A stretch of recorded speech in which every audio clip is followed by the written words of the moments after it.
worried and weak. She tried to pretend he wasn't drinking again, but Daddy left the proof on a tree. I was only 8 years old that summer, and I always seemed to be in the way. The Jacques Roger Show, savoir, comprendre et agir. Avec Jacques Roger Show vient juste pour le commandant Jacques Roger vous dit donc bonjour et bonsoir car nous sommes écoutés un peu partout dans les 4 coins du monde. Il fait bien jour dans certains pays et nuit dans d'autres. Jacques Roger Show toujours concurrencé mais jamais égalé. Alors, vous l'avez parfaitement compris, hein, le Jacques Roger Show, toujours imité, hein, voilà, mais jamais égalé. Alors, nous allons aller donc du côté donc de Paris pour avoir donc Monsieur Alain Toussaint. Ça sera donc la 3e semaine, comme on le dit aux États-Unis. Alors, Monsieur Alain Toussaint, bonjour, comment allez-vous, hein? Bonjour Jacques, je vais bien, et vous-même? Ah, ça va très très bien, c'est toujours avec plaisir hein, que nous avons certainement Monsieur Alain Toussaint donc en ligne, en live avec donc les auditeurs. Alors nous allons aller très rapidement. Alors nous étions donc en ligne il y a quelques minutes avec Monsieur Drissa Traoré, qui est donc le président du mouvement ivoirien des droits de l'homme, hein, qui nous a parlé un peu, fait lui des observations hein, par rapport au procès procureur contre Monsieur Laurent Gbagbo. Vous l'avez écouté, hein, est-ce que vous avez un petit commentaire? Non, je n'ai pas de commentaire. Voilà, bon, donc, merci beaucoup. Alors, nous allons aller donc très rapidement. Alors, 2 semaines donc après donc l'audience donc, de confirmation des charges qui a pris donc fin jeudi dernier. Hein, nous avons donc écouté le président de la République, Monsieur Laurent Gbagbo. Alors, que peut-on retenir, si vous voulez, donc de l'adresse de M. Laurent Gbagbo hein, devant donc la Cour pénale internationale. Et le président s'adressait à qui exactement? Quelle était l'audience? Les Ivoiriens, les Africains ou bien la communauté internationale? Bon, d'abord, ce que je voulais souligner, c'est que j'ai trouvé le président Gbagbo en pleine forme. Il était dans la plénitude de ses capacités physiques et intellectuelles. On l'a vu, hein, il était en tout cas bien, et pour la forme bien sûr. Le contenu du message était un message adressé à la fois aux Ivoiriens et aux Africains. J'ai cru percevoir dans son message aussi un accent lumumbyste. Hein. Je pense que le président Gbagbo redonne espoir aux Africains un peu plus de 50 ans après l'assassinat de Patrice Lumumba. Vous avez parlé, c'était d'un accent un peu lumubiste, oh, certaines personnes voyaient un peu un Mahatma Gandhi, hein? Oui, ça c'est pour, vous savez, il est apparu au premier jour des audiences, le 19 février dernier, portant des lunettes dans le style de Gandhi, mais déjà le président Gbagbo, par son parcours politique, est en lui-même aussi une sorte de Gandhi. Hein. C'est un apôtre de la paix, contrairement aux fantasmes qui sont véhiculés. Il a montré tout au long de sa présidence, hein, depuis son élection, il n'a eu de cesse de tendre la main à ses opposants, même les plus farouches. Et je pense que effectivement, au tribunal, il y avait aussi ce terre de Gandhi. Voilà. Moi, j'ai beaucoup apprécié ce look qui a créé un peu le buzz sur l'internet. Je pense que Gbagbo est rentré dans l'histoire, il est rentré dans son temps, et aujourd'hui son aura dépasse largement les frontières de l'Afrique. D'accord. Alors, revenons pratiquement, avant donc de parler du procès en lui-même, revenons donc au contenu hein, de l'adresse, j'allais dire, du président Laurent Gbagbo devant donc la Cour pénale internationale. Alors, il y a une presse qui disait que M. Laurent Gbagbo avait donc ignoré, permettez-moi l'expression, hein, j'allais dire, le discours donc de ses avocats, pour lui-même certainement prononcer un peu lui-même son propre discours. Alors, est-ce que vous pouvez certainement nous donner au moins quelques éléments par rapport à ça? Non, je pense que ceux qui disent cela créer des polémiques là où il n'en faut pas. Ce n'était pas un message de rupture, c'était un message complémentaire au discours qui a été développé depuis le début de l'audience par les avocats. C'est un message politique, un message très fort. Et effectivement, il a pu prendre le contre-pied d'une certaine opinion qui aurait voulu que la CPI soit une tribune pour réitérer des messages ciblés visant la France, la communauté internationale. Non, je pense que le président Gbagbo a restitué le débat. Parce que la question centrale qui se pose depuis plusieurs mois dans notre pays est la suivante. Qui a gagné les élections présidentielles de 2010? Et le président Gbagbo, dans le message qu'il a délivré, a d'abord, retracé son parcours et son positionnement par rapport à la démocratie et à l'état de droit. Voilà, et tout cela est complémentaire du discours qui a été tenu par les avocats, parce que les avocats de la défense ont notamment montré un perturbateur permanent, notamment M. Ouattara, qui depuis plus de 2 décennies n'a eu de cesse de déstabiliser la Côte d'Ivoire. Ils ont rappelé le coup d'État de 99, ensuite le complot de la Mercedes noire, la tentative de putsch du 19 septembre, et puis donc son engagement intellectuel, physique, financier, diplomatique dans la rébellion qui avait donc attaqué la Côte d'Ivoire. Donc tout cela est complémentaire. Je pense qu'il faut bien décrypter les messages. Il y a eu plusieurs séquences, la séquence ou les différentes séquences des avocats, la séquence propre à Maître Emmanuel Altilt, la séquence propre aux 2 autres avocates qui sont intervenues, et puis à celle de Madame Barouin. Donc c'est tout cela en fait qui s'enchaîne pour faire le message de la défense. Et le discours du président Gbagbo était une sorte de cerise sur le gâteau. Mais le message central, et il a dit, la démocratie ne peut plus être un luxe pour les Africains. Si nous souhaitons le développement, l'épanouissement de nos populations, il faut impérativement que nous nous reconvertissions à la démocratie qui est, a-t-il dit, la porte de salut pour l'Afrique et les Africains. Je pense que ce message-là doit être compris. Ce n'était pas l'opportunité de venir remettre en cause les responsabilités de la France, de la communauté internationale. Tout cela avait déjà été largement exposé et détaillé par l'équipe de la défense. Par rapport certainement au contenu, certaines personnes pensent que c'est un peu anachronique, parce que le président Laurent Gbagbo cherche à savoir qui a gagné les élections, mais certains Ivoiriens pensent que les Ivoiriens ont déjà dépassé un peu cela. Ils cherchent à savoir comment faire pour redresser la Côte d'Ivoire, comment faire pour que la paix revienne au moins dans ce pays, comment faire pour que M. Laurent Gbagbo recouvre certainement donc la liberté. Alors, que pensez-vous un peu de ça? Non, le discours n'était pas anachronique. Parce que vous savez, on ne peut pas comprendre la présence du président Gbagbo devant la Cour pénale internationale, sans en revenir aux événements qui ont provoqué la guerre entre décembre 2010 et avril 2011. Non, il fallait restituer les choses. Il a agi et il a redit en tant que chef de l'État. D'ailleurs, si vous avez observé, le président Gbagbo ne parlait pas au passé ni à l'imparfait. Il a dit je ne gouverne pas avec ma famille, temps présent. Moi, je suis chef de l'État, président de la République. Ma femme est députée et Kadé n'est pas mon neveu, etc., etc. Donc, je veux dire, il est dans la continuité.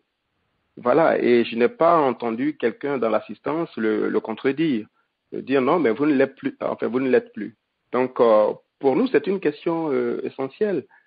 C'est vrai qu'on n'en fait pas un débat au quotidien, mais dans le cadre de la CPI, il faudra bien que la Cour pénale internationale apporte la preuve que M. Ouattara a été le vainqueur et qu'à ce titre, le président Gbagbo, étant le perdant supposé, n'avait plus le droit de résister au point de provoquer un conflit. C'est cela, puisque M. Ouattara n'avait aucune légitimité. Il y a une constitution, il y a une institution qui s'appelle le Conseil constitutionnel qui a proclamé les résultats et qui a désigné le président Gbagbo, qu'il a investi en tant que vainqueur de l'élection présidentielle. Et c'est en cette qualité-là de président réélu qu'il a fait face à l'agression menée par M. Ouattara, Sarkozy et toute la bande qui a attaqué la Côte d'Ivoire. Donc, je pense que c'est un moment important. Hein, c'est un moment important. Il faut toujours mettre les événements de 2010-2011 en perspective, en rapport avec le contentieux post-électoral. Alors, par rapport à l'ancien ministre donc, de la Défense, M. Kadé Bertin, hein, M. Laurent Gbagbo a été très clair, il dit que ce n'est pas du tout son neveu. Mais dans la presse, depuis que M. Laurent Gbagbo était au pouvoir, on avait toujours dit que c'était son neveu, mais n'avait pratiquement rien. Pourquoi c'était aussi important hein, donc d'expliquer hein, ou bien de dire hein, que M. Kadé Bertin n'était pas son neveu? Pourquoi c'était aussi important? Mais parce que beaucoup d'Occidentaux observent la gouvernance des régimes africains au travers du prisme de la famille, le clientélisme, le népotisme, etc., où les membres du clan familial sont à tous les postes de responsabilité. Et vous n'êtes pas sans ignorer que Kadé Bertin a été ministre de la Défense, un poste important dans un pays important et stratégique comme la Côte d'Ivoire. Alors forcément, des interprétations douteuses peuvent naître de cela. Mais vous savez, au président Gbagbo, on prête aussi beaucoup de parents. Hein. Moi, j'ai pu lire aussi, il y a quelques années, que j'étais le neveu du président Gbagbo. Non, pas du tout, je suis ivoirien et c'est mon seul lien avec le président Gbagbo. Vous voyez, donc, cela fait partie de la machine de diabolisation qui a été mise sur pied pour dire que le pouvoir du président Gbagbo était un pouvoir familial, un pouvoir clanique avec les membres de sa tribu. Or, vous êtes ivoirien, M. Jacques Roger, vous savez bien que le président Gbagbo a gouverné avec des Ivoiriens issus de toutes les régions du pays, du nord, de l'est, de l'ouest, du centre, etc., du sud, bien sûr. Et donc, ce n'était pas un pouvoir accaparé par sa famille. D'ailleurs, son fils Michel, qui est aujourd'hui dans les prisons de M. Ouattara à Bouna, n'avait pas de responsabilité au sein du gouvernement. C'était un universitaire, un enseignant. Donc, vous voyez bien que le président Gbagbo était loin de ce que peuvent faire beaucoup d'autres dirigeants sur le continent africain. Mais nos États très souvent s'apparentent, et les observateurs n'ont pas souvent tort, à des régimes, comme on dit, à des républiques bananières.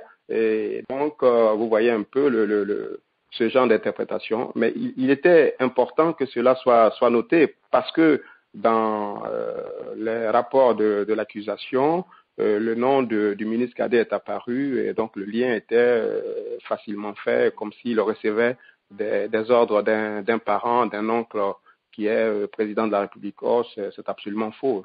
Je pense que le président Gbagbo l'a clairement expliqué en deux petites phrases. Voilà. Alors, revenons donc au procès en lui-même. Entre la parodie de justice et puis l'incompétence de la Cour pénale, ou bien du procureur de la Cour pénale internationale, où vous vous situez? Ben, moi, je me situe dans les deux. C'est une Cour un peu incompétente qui organise des parodies de procès. On l'a déjà dit hein, dans la première émission à laquelle vous m'aviez déjà convié, et puis la seconde qui a fait suite à la première semaine d'audience. La Cour pénale internationale est tout sauf un tribunal qui dit le droit. Et je pense d'ailleurs que j'ai observé plutôt que tout au long des 2 semaines d'audience, elle a clairement montré qu'elle n'avait pas la maîtrise de sa chose. Il y avait beaucoup d'approximations. Tenez par exemple une image du Kenya qui se retrouve dans le dossier d'accusation contre le président Gbagbo, et la procureure ne trouve rien d'autre à dire que elle décidait de retirer cette image parce que, bon, effectivement, elle a été induite en erreur par un témoin. Mais écoutez, devant n'importe quel tribunal de quartier, la procédure serait immédiatement suspendue parce que c'est une erreur très grave. Donc, vous comprenez bien que à la partialité s'ajoute une incompétence notoire. Cette Cour est quand même financée par le contribuable mondial à hauteur de près d'1 milliard de dollars par an. Vous voyez, et la CPI ne peut pas mener des investigations sérieuses. Il y a eu pas mal de déclarations, même les citations prêtées à Madame Simone Gbagbo en rapport avec M. Ouattara, propos tenus à la mi-janvier 2011. Vous pouvez faire des recherches sur YouTube, vous constaterez que l'accusation qui travaille avec, bien entendu, enfin le bureau des victimes qui travaille avec l'accusation, s'est encore trompé. Donc, il y a beaucoup d'approximations qui nuisent gravement à l'image et à la crédibilité de cette institution judiciaire. Alors, monsieur Michel Galli, qui est donc politologue et spécialiste de l'Afrique de l'Ouest, pense que la Cour pénale internationale n'est là que pour conférer, si vous voulez, une légitimité donc de la justice des vainqueurs à Abidjan. Est-ce qu'on peut parler de collision entre cette Cour pénale internationale et le gouvernement ivoirien? Oh, ben, c'est plus que de la collision, c'est le grand amour entre M. Ouattara et Mme Bensouda. D'ailleurs, beaucoup de photos de ce couple politico-judiciaire circulent sur l'Internet.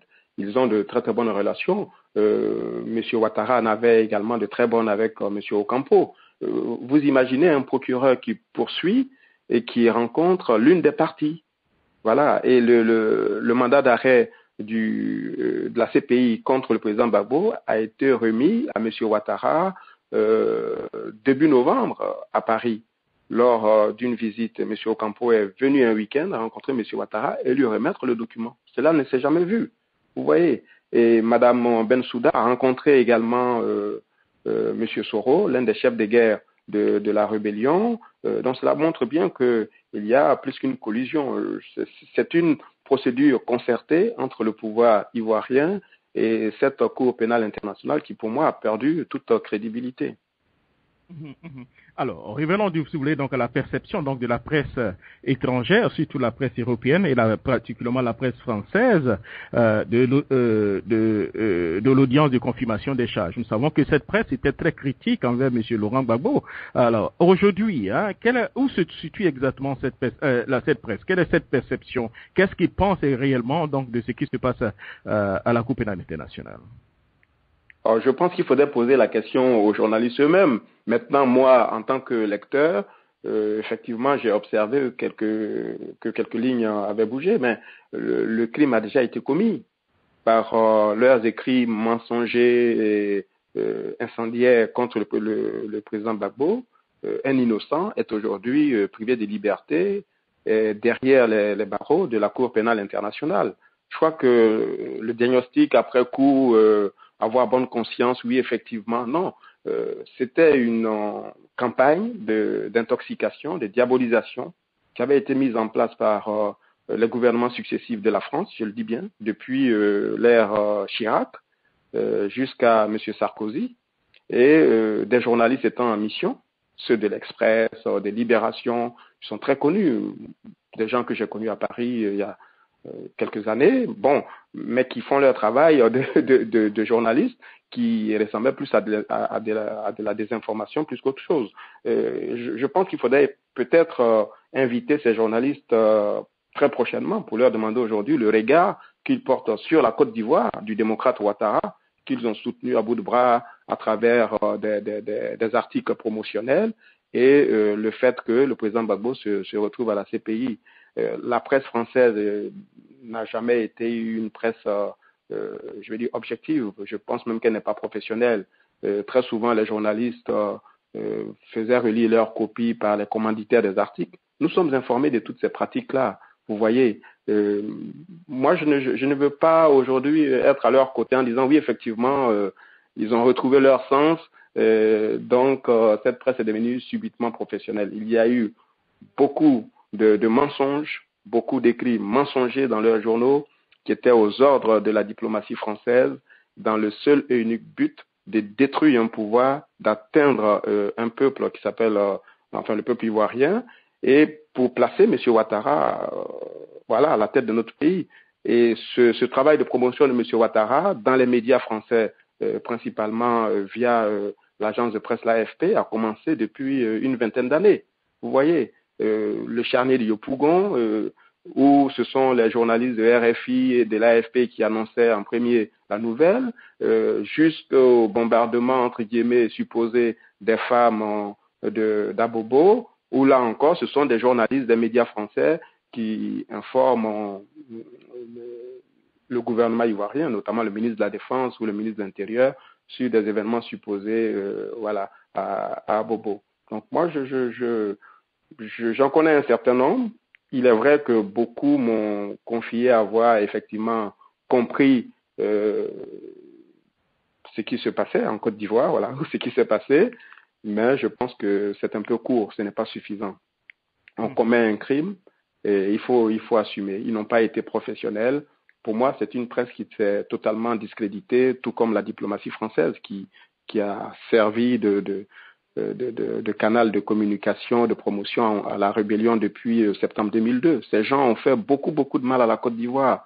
Voilà, et ce n'est pas un article fut-il équilibré ou un peu en faveur du président Gbagbo qui va les exonérer de tous ces crimes qu'ils ont commis. Je pense que eux aussi devraient passer devant les tribunaux pour rendre compte de la situation qu'ils ont créée en Côte d'Ivoire. Il y avait un président qui a été élu par un peuple, qui était au travail, qui a été attaqué par une rébellion. Mais écoutez, l'éthique, le minimum, c'est de comprendre que quand on accède démocratiquement au pouvoir, qu'on a l'ambition, notamment en ce qui concerne l'opposition, d'y arriver un jour, c'est de solliciter le vote du peuple.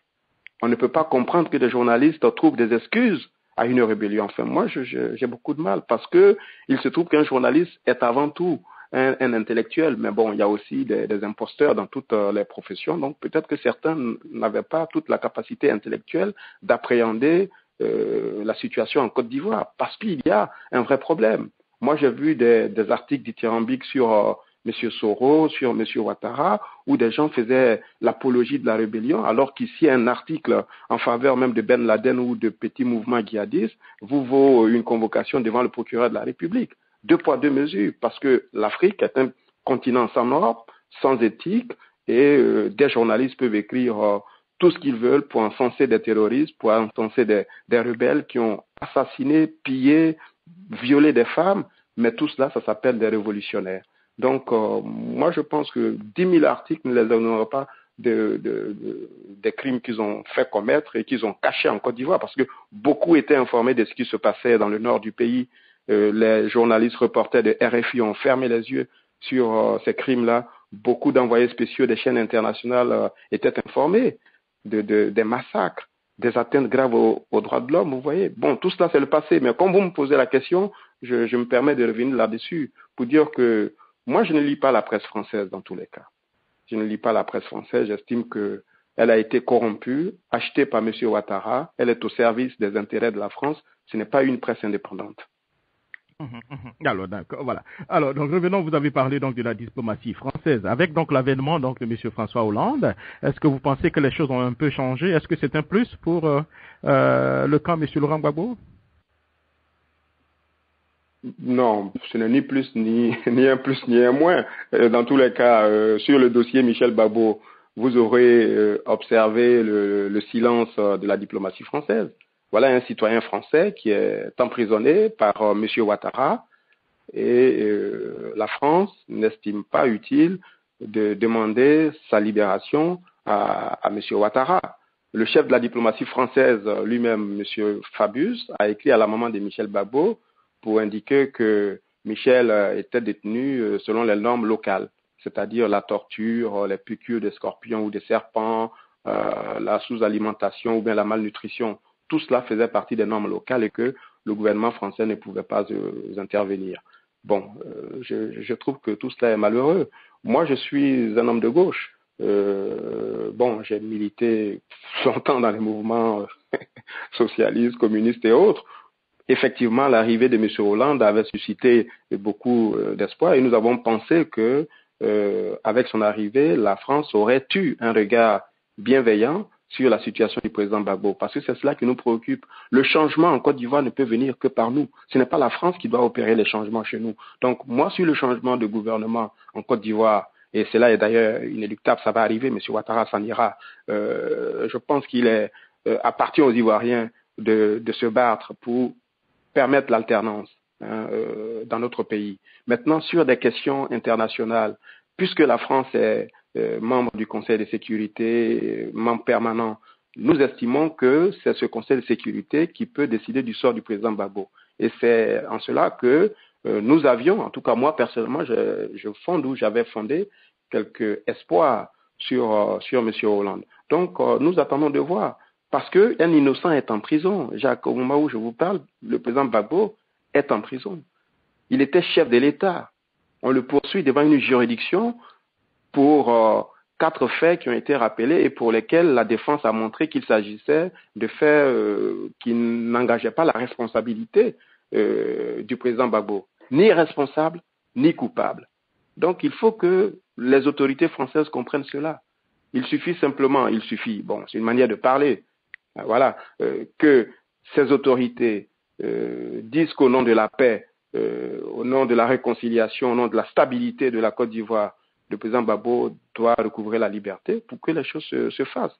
Puisque nous avons vu tout au long des 2 semaines qu'il n'y avait pas de charge sérieuse contre le président Gbagbo. Donc, c'est sur ce point-là que je peux fonder un espoir. Voilà. Mais le changement en Côte d'Ivoire n'interviendra n'interviendra que par notre propre action. Et ce changement interviendra. Alors, vous avez dit que la France, excusez-moi Jacques, que la France le veuille ou pas, parce qu'il faut aussi en finir avec ces gouvernements occidentaux qui pensent qu'ils doivent faire la pluie et le beau temps dans nos pays, placer des pantins, placer tel ou tel pouvoir pour pouvoir exploiter les richesses de notre pays. Il faut en finir avec ça, parce que l'origine de la guerre en Côte d'Ivoire, il est vrai que le président Gbagbo n'était pas celui qui était escompté par la France, mais l'on sait que le motif principal de l'attaque contre la Côte d'Ivoire est le fait que le pays regorge de richesses, le cacao, le café, etc. Et tout cela a suscité des convoitises, le pétrole, le gaz, le diamant, etc., etc. Et puis des métaux qui sont très très rares et qui sont même utilisés dans la fabrication des satellites. Donc tout cela a amené certains pays, notamment la France, qui était inquiet de l'ouverture opérée par le président Gbagbo, comme on dit, soutenir un mouvement rebelle. Voilà, pour renverser Gbagbo qui menaçait les intérêts de la France. Et ce discours-là aussi, il faut le tenir parce qu'on ne peut comprendre la crise ivoirienne que par le prisme également de cette dimension. Cela me paraît très, très, très important à expliquer. Voilà, donc oui, bon, un socialiste est président en France, tant mieux, mais pour la CPI, il faut qu'il agisse. Pour la Côte d'Ivoire, nous faisons de notre affaire l'alternance qui doit intervenir dans notre pays. Vous avez dit tout à l'heure que M. Laurent Gbagbo n'est ni responsable ni coupable. Croyez-vous sincèrement à la libération de M. Laurent Gbagbo dans les 60 jours qui suivent, sincèrement parlant? Écoutez, il y a déjà un timing qui a été indiqué l'autre fois par la Cour pénale internationale. D'abord, les différentes parties doivent remettre des observations. La défense et le bureau des victimes, l'accusation et le bureau des victimes ont jusqu'au 14 mars pour remettre leurs observations. Ensuite, la défense du président Gbagbo devra déposer ses observations le 28 mars. Bon. Et une période de 60 jours va s'ouvrir. C'est-à-dire que pas avant le mois de mai, on devrait savoir donc les résultats en tout cas le verdict. Il y a trois possibilités. Je le rappelle avant de répondre à votre question. Soit confirmation des charges, soit la Cour refuse de confirmer les charges, soit la Cour demande d'ajourner l'audience et demande au procureur qui a montré un certain amateurisme, pour ne pas dire un amateurisme certain, demande donc au procureur d'apporter des preuves supplémentaires. Moi, je n'ai jamais douté un seul instant que le président Gbagbo est innocent.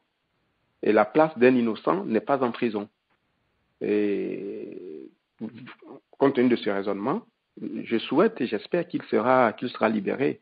Mais ce processus n'a rien de juridique. C'est une décision politique. Voilà, c'est une décision politique. Et voilà. Puisque les poursuites généralement par la CPI sont à l'initiative du Conseil de sécurité. Voilà, on a beau dire, mais les procureurs ne sont pas indépendants. Vous savez pourquoi George Bush n'est-il pas poursuivi pour les crimes commis en Irak et en Afghanistan par l'armée américaine? Vous voyez, ces gens ont commis des dizaines de milliers de crimes dans ces pays-là. Pourquoi ne sont-ils pas poursuivis? Parce que les États-Unis qui n'ont pas ratifié le traité de Rome n'acceptent pas que leurs concitoyens passent devant ces tribunaux-là. Donc, le reste est entre les mains du Conseil de sécurité. Voilà. Mais je suis à la fois confiant et pragmatique. Voilà. Bon, enfin, voilà. Là, on ne sait pas vous nous situer, hein, confiant et pragmatique. Bon, voilà. Et ce pragmatisme, ce pragmatisme, vous avez dit exactement que le contour de cette Cour pénale internationale est un peu politique, et cette Cour doit justifier pratiquement les dépenses énormes. Vous avez même parlé de près de 1 milliard d'euros chaque année. Alors, en se basant pratiquement... 1 milliard de dollars, ça fait environ 800 millions d'euros par an, mais environ 1 milliard de dollars, oui. Voilà, 1 milliard de dollars. Alors, vous croyez réellement que cette Cour pénale internationale va se criminaliser, hein, en libérant certainement M. Laurent Gbagbo maintenant? Mais libérer un innocent ne signifie pas qu'on n'est pas crédible. Au contraire, dès lors qu'il est innocent, on le libère. J'ai entendu tout à l'heure,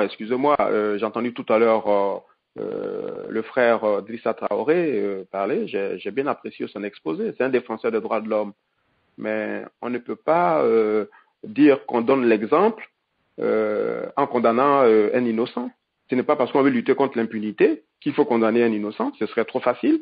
La CPI n'a qu'à aller chercher les vrais coupables de vrais crimes de guerre ou de vrais crimes contre l'humanité et qu'elle relâche le président Gbagbo.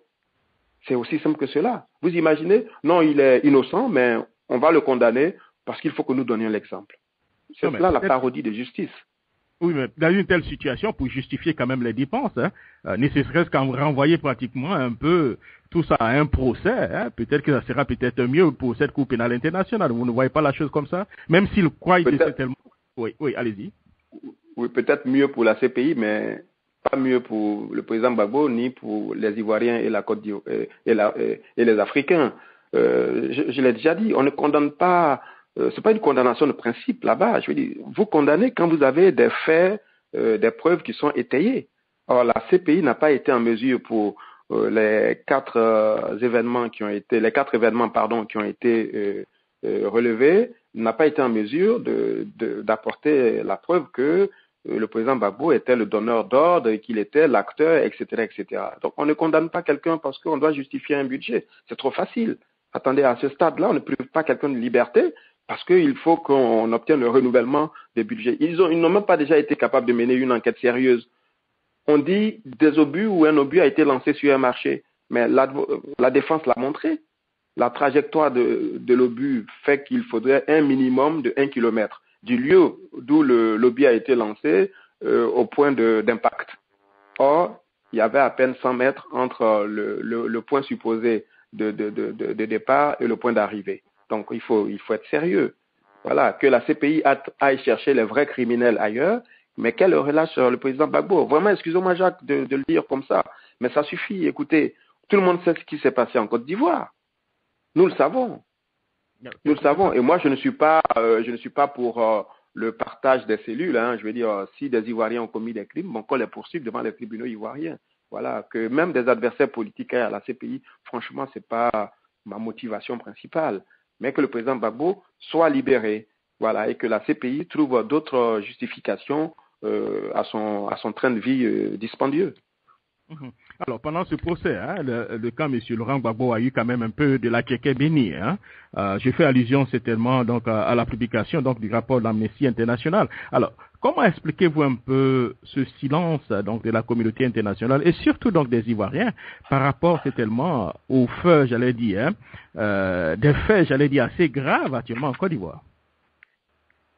Mais la communauté internationale a du mal à faire des pas en arrière puisqu'elle avait présenté à son opinion, notamment occidentale, que M. Ouattara avait gagné des élections, qu'il était un démocrate, qu'il fallait l'installer.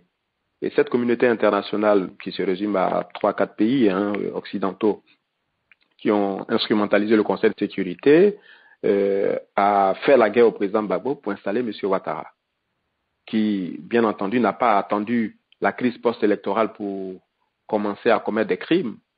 Il a commencé depuis 2002. Mais entre décembre 2010 et jusqu'au-delà du 11 avril, les troupes de M. Ouattara ont continué de commettre ces crimes-là. Et donc, les organisations de défense des droits de l'homme régulièrement sortent des rapports pour interpeller M. Ouattara. Et également leurs bailleurs de fonds, c'est-à-dire les grandes puissances, sur la réalité en Côte d'Ivoire. Je pense que c'est un rapport important, celui d'Amnesty International, parce qu'il vient conforter déjà toutes les déclarations et tous les propos qui ont été tenus par les opposants. Dire que ce régime est un régime liberticide, qui viole les droits de l'homme, qui pratique la torture, qu'il y a des lieux de détention illégaux. Le ministre Charles Blé Goudé est détenu depuis plusieurs semaines en Côte d'Ivoire. On ne sait où. On nous avait dit chez un des ministres, ensuite dans un camp de FRC, etc., etc. Son chauffeur, par exemple, qui a été arrêté le 17 janvier, en même temps que Charles, le chauffeur de Blé Goudé a été libéré que jeudi dernier, après plus de 1 mois et demi de détention arbitraire. Et vous appelez ça un état de droit, une république, où on enferme arbitrairement des gens, des citoyens, où les services secrets font des descentes au domicile d'un prévenu, embarquent la famille, comme ils l'ont fait d'ailleurs dans le cas de Charles Blé Goudé. Embarquer la mère, enfin en tout cas d'une famille proche, etc. Je trouve tout cela scandaleux. Donc ce sont ces pratiques-là que Amnesty International dénonce. Les représentations diplomatiques occidentales qui sont à Abidjan sont bien informées de ce qui se passe, mais elles ont décidé de se taire, de ne rien dire. Il y a quelques jours, nous faisions une émission ici déjà, je demandais qu'on me produise un communiqué du gouvernement français condamnant les agissements criminels de M. Ouattara. Vous n'en trouverez pas un seul. Au contraire, il y a des membres du gouvernement ou du Parlement français qui font des déclarations sur ce gouvernement criminel et qui dit que M. Ouattara serait sur la bonne voie. Oui, effectivement, sur la bonne voie d'être un vrai tyran. Donc, il serait bon qu'on le ramène sur le chemin de l'état de droit. C'est cela aujourd'hui notre problématique. Et le document d'Amnesty est une nouvelle pièce à charge contre ce pouvoir-là. Et je pense qu'il faut vraiment que nous le combattions avec la dernière énergie. Moi, j'estime que M. Ouattara n'a plus de légitimité, il n'est même plus crédible. Voilà, vous enfermez des gens, un peu plus de 800 prisonniers politiques, un peu plus de 1500 prisonniers qui sont détenus et qui sont enlevés nuitamment dans les cellules et transportés vers le nord du pays. Mais attendez, quelles sont ces méthodes-là? Et c'est celui-là que la France porte à bout de bras par des financements illégaux, par la formation d'anciens chefs de guerre qui sont de vrais criminels qui viennent en France se former ici. Mais attendez, il faut que nous dénoncions cela. En tout cas, nous avons, je pense que pour cette année 2013, beaucoup de travail à faire. Il faut que cela prenne fin. Voilà, il faut que M. Ouattara se remette sur le chemin de l'état de droit, sur le chemin de la démocratie. Et quels que soient les soutiens dont il bénéficie, nous allons amplifier le combat parce que j'estime qu'il a mené la Côte d'Ivoire sur la mauvaise voie. Tout ce qui se passe dans notre pays ne ressemble pas à la Côte d'Ivoire. Il a brisé les liens entre les Ivoiriens et il a exposé les populations du Nord à la vindicte des autres Ivoiriens. Et je pense qu'il a trahi le peuple ivoirien. Il faut que cela prenne fin. Il faut que cela prenne fin, mais nous allons mener ce combat et tout ce qui peut arriver comme rapport d'organisation des droits de l'homme, j'espère d'ailleurs que notre ami Idrissa, qui fait des déclarations très objectives sur la situation en Côte d'Ivoire, en produira un prochainement sur la situation en Côte d'Ivoire, parce qu'il est de notre devoir d'œuvrer pour mettre fin à cette situation.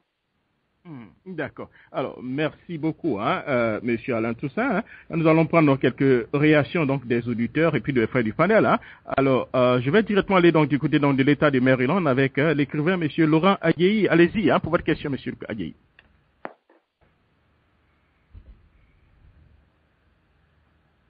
Alors, Monsieur Laurent Agueyi, est-ce que vous m'entendez?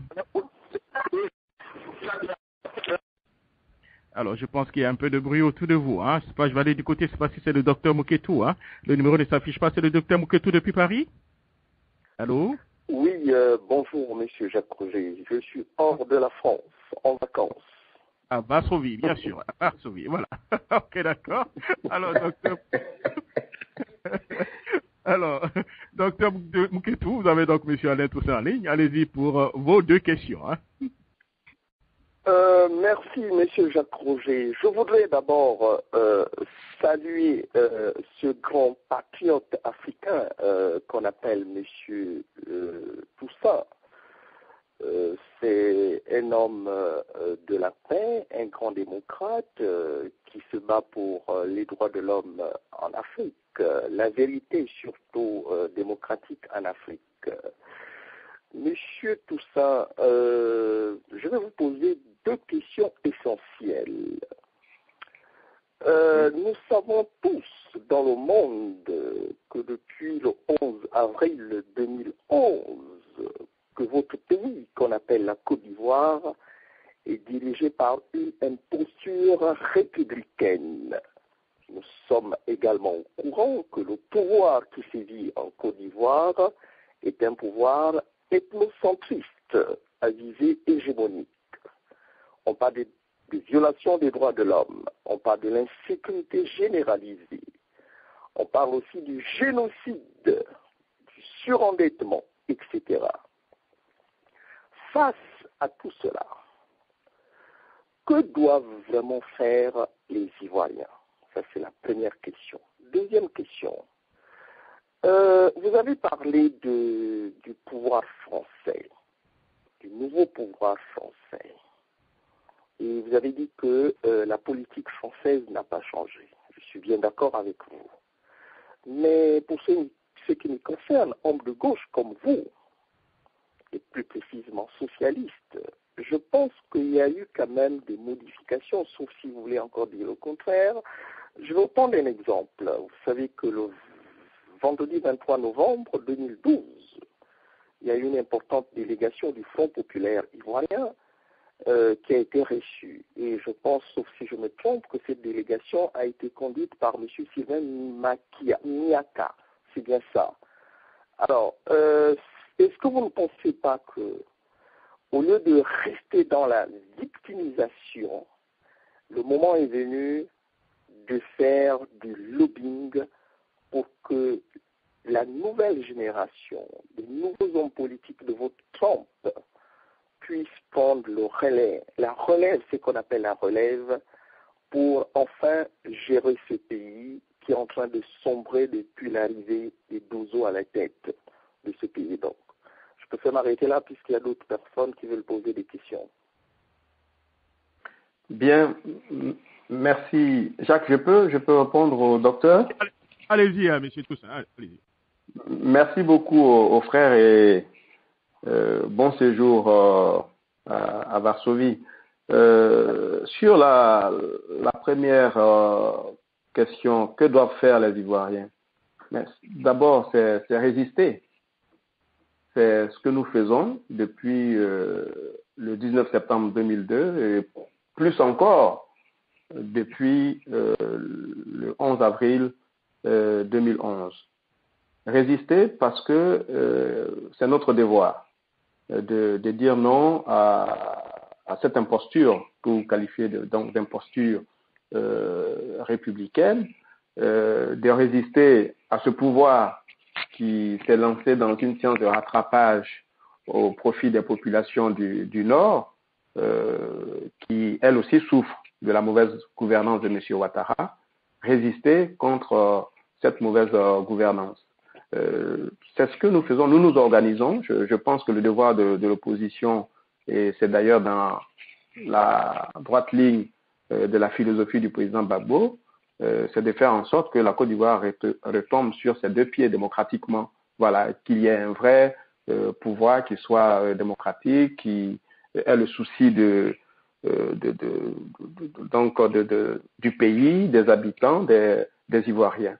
Mais j'avoue que la violence qui caractérise le pouvoir de M. Ouattara, à la fois la violence verbale de ses ministres ou de ses représentants, est ahurissante. La violence même de ses représentants, donc de son armée, on l'a vu, c'est au quotidien que les droits de l'homme sont violés par ce pouvoir minoritaire installé par la France.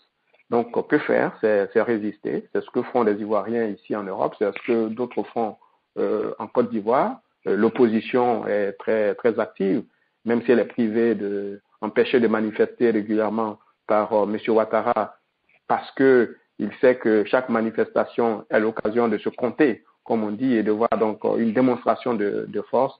Tout cela suscite en lui beaucoup d'inquiétude. Donc, nous faisons ce travail-là. Il y a aussi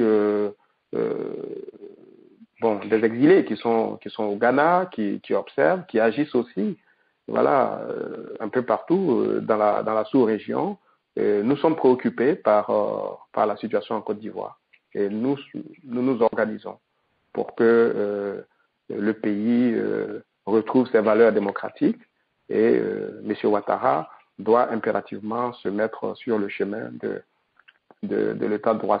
Ce sont des valeurs avec lesquelles on ne peut pas transiger. Voilà, on ne peut pas être démocrate les jours pairs et puis dictateur les jours impairs. Il faut que M. Ouattara, puisqu'il prétend être démocrate, accepte les règles du jeu démocratique et qu'il mette en œuvre une gouvernance qui évite au pays de connaître la situation actuelle. Le changement de pouvoir en France, oui, effectivement, j'ai observé comme vous qu'il y avait une délégation du FPI en novembre dernier qui a été reçue, je pense, à l'Élysée. Non, nous ne sommes pas dans une posture de victimisation. Nous disons simplement que ces grandes puissances-là nous ont trop souvent ou très souvent habitués à des condamnations. Lorsqu'il y a une manifestation dans un pays africain, le Quai d'Orsay ou le Foreign Office y allait régulièrement de leurs petits communiqués. Mais aujourd'hui, M. Ouattara a beau avoir des centres de torture, déférer ses opposants dans le nord du pays, les enfermer, en exécuter quelques-uns selon son bon vouloir, cela ne suscite guère de réaction de la part de ces puissances qui l'ont installé au pouvoir. Donc ce n'est pas de la victimisation. Nous dénonçons une situation, mais je l'ai dit tout à l'heure, le changement en Côte d'Ivoire sera le résultat du travail fait par les Ivoiriens. Nous n'entendons pas une puissance occidentale pour venir dans un char pour prendre le pouvoir en Côte d'Ivoire. Je pense que c'est la volonté du peuple ivoirien qui pourra permettre ce changement-là. Voilà, donc il n'y a pas de victimisation. Maintenant, faire du lobbying, mais c'est ce que font tous les Ivoiriens. Je trouve cette communauté ivoirienne extraordinaire. Elle s'est mise au service de la résistance, qu'elle soit au Canada, aux États-Unis, en France, en Belgique, en Italie, en Espagne et dans d'autres pays hors d'Europe. Les Ivoiriens sont extraordinaires. Et chacun y va de son petit dossier, rencontrer tel ou tel élu de sa circonscription ou de son pays ou de sa région.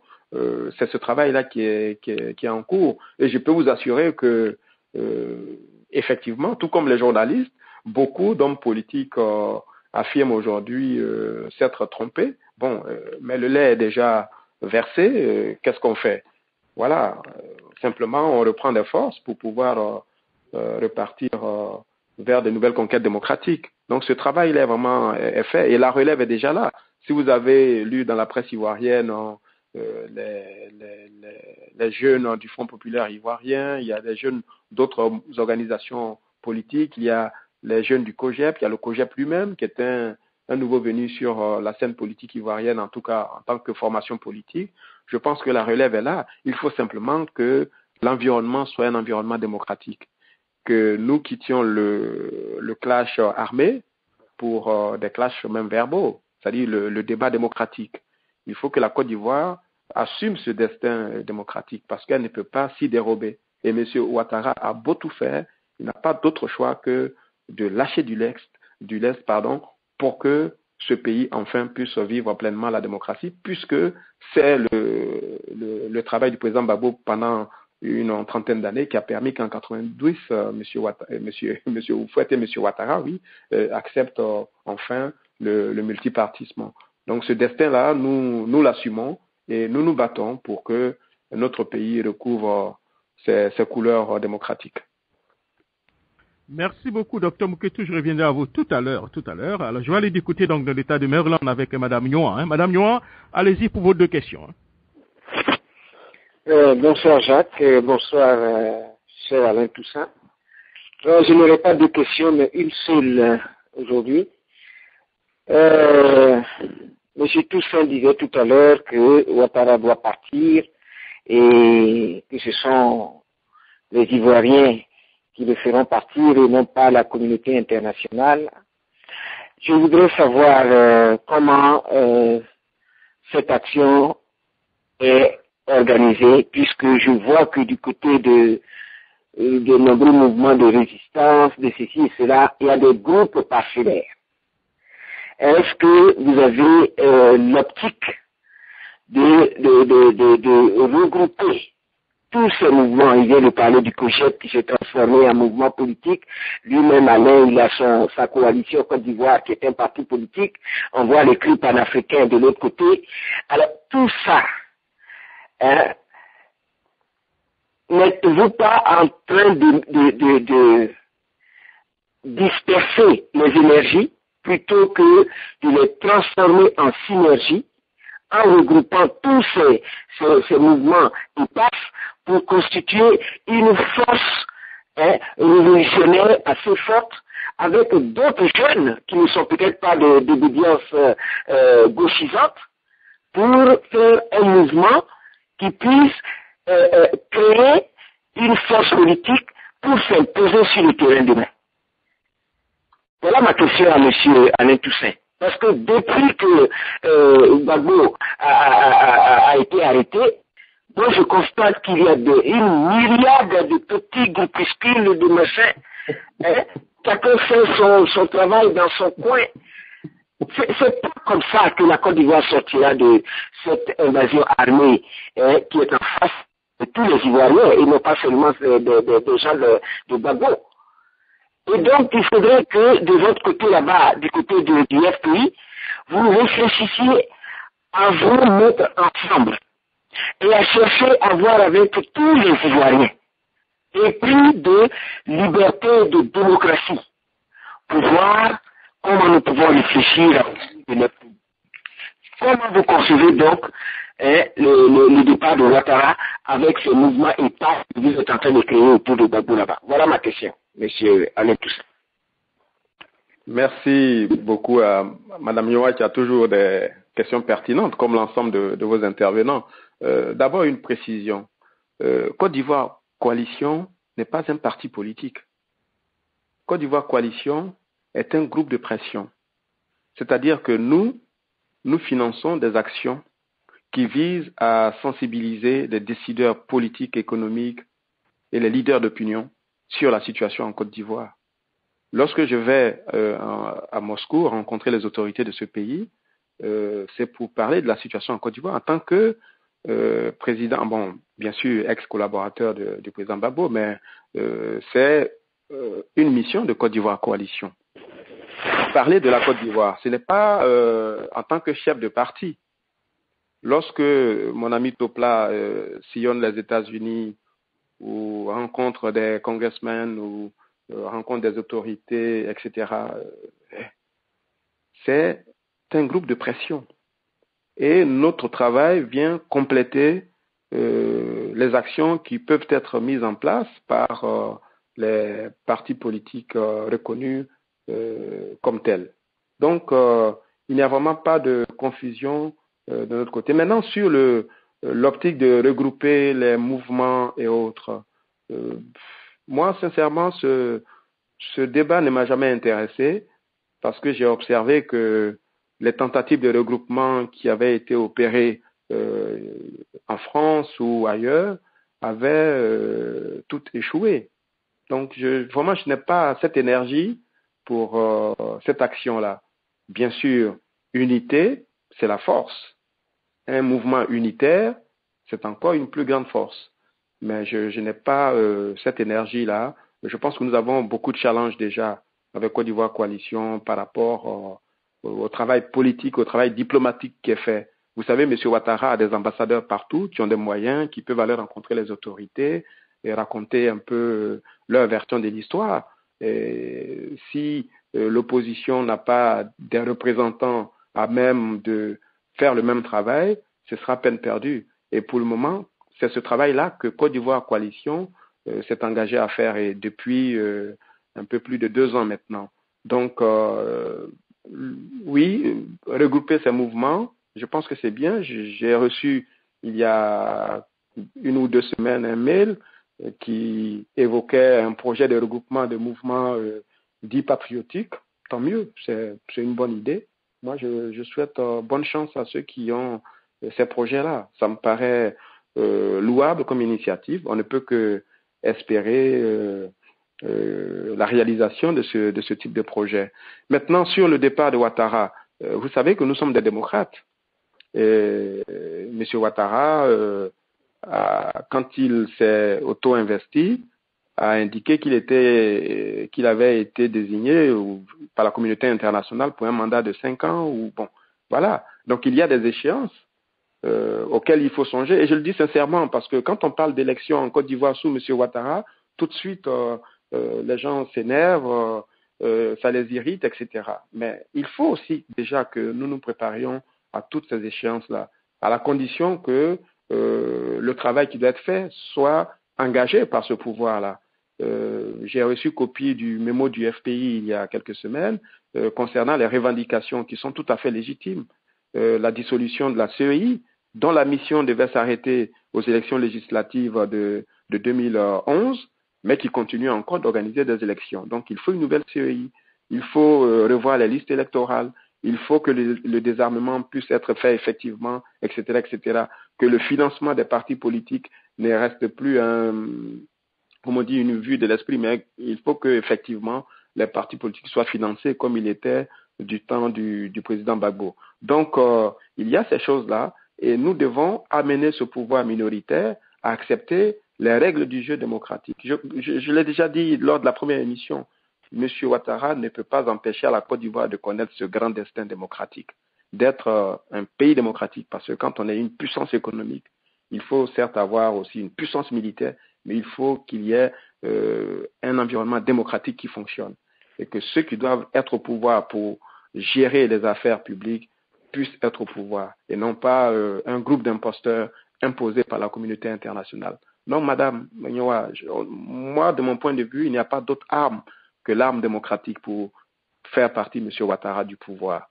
Cela va peut-être décevoir beaucoup d'entre vous, mais moi, j'ai foi en ce que le président Gbagbo a dit l'autre fois, que l'Afrique ne pourra pas échapper à son destin démocratique. Et je pense que dans le prolongement du message qu'il a tenu, nous travaillons à cela. Je vous dis que M. Ouattara partira, madame. Il partira. Okay. Merci bien, M. Alain Toussaint. Voilà, avant donc d'aller donc du côté, donc voilà, je vais aller du côté du pasteur Nda, parce qu'il a une question. Pasteur Nda, avez-vous une question? Alors, oui, pasteur Nda. merci. Oui, vous m'entendez, merci beaucoup. Bon, ben écoutez, il n'y a pas grand chose à dire, sauf qu'effectivement, je suis convaincu que M. Ouattara partira, mais ce n'est pas tout qui parte, parce que nous savons qu'effectivement, son nom revient chaque fois dans les problèmes ivoiriens, c'est une équation à résoudre. Mais il part, et après on fait quoi? Est-ce que c'est là la finalité? C'est ce que je voudrais savoir en fait. Qu'est-ce qui va se passer ensuite? Est-ce que réellement les Ivoiriens ont véritablement compris ce que c'est que le jeu démocratique, le combat démocratique, etc. Est-ce que nous sommes réellement set-up, comme on pourrait dire, pour ce qu'on appelle une nouvelle ère? L'Ivoirien est-il vraiment préparé à cela?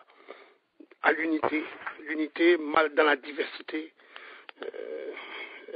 rester attaché aux valeurs essentielles, ce qui bâtit une nation, ce qui construit une nation, ce qui fait progresser une nation. Est-ce que l'Ivoirien est réellement préparé à cela quand on sait qu'aujourd'hui la politique en fait amène les Ivoiriens à croire qu'on ne réussit que lorsqu'on utilise ce genre de court-circuit comme la politique politicienne que nous voyons. Voilà. Donc, M. Alain Toussaint, c'est vrai, nous sommes d'accord, M. Ouattara partira, mais n'y a-t-il pas un gros travail d'abattage à faire quant à réellement, je ne dis pas changer les mentalités, mais réadapter la perception de l'Ivoirien à une réalité. C'est que tant qu'on n'est pas unis autour de ce que nous considérons, il est difficile de pouvoir atteindre les objectifs.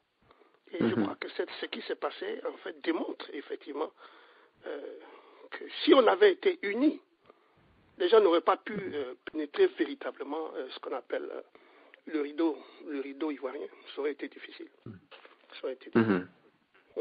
Merci, Pasteur Nda. Monsieur Alain Toussaint. Oui, c'est une interpellation tout aussi pertinente comme les précédentes. Non, je pense que les Ivoiriens sont préparés à cela. Moi, j'ai observé durant la campagne électorale, en tout cas en 2010, qu'il y avait un enthousiasme extraordinaire chez les citoyens d'exercer leur droit de vote notamment. Et c'est ce droit-là qui a été violé par la communauté internationale. Donc il y a comme déjà un goût de revanche, entre guillemets, dans l'air pour les vraies futures prochaines, enfin les prochaines échéances.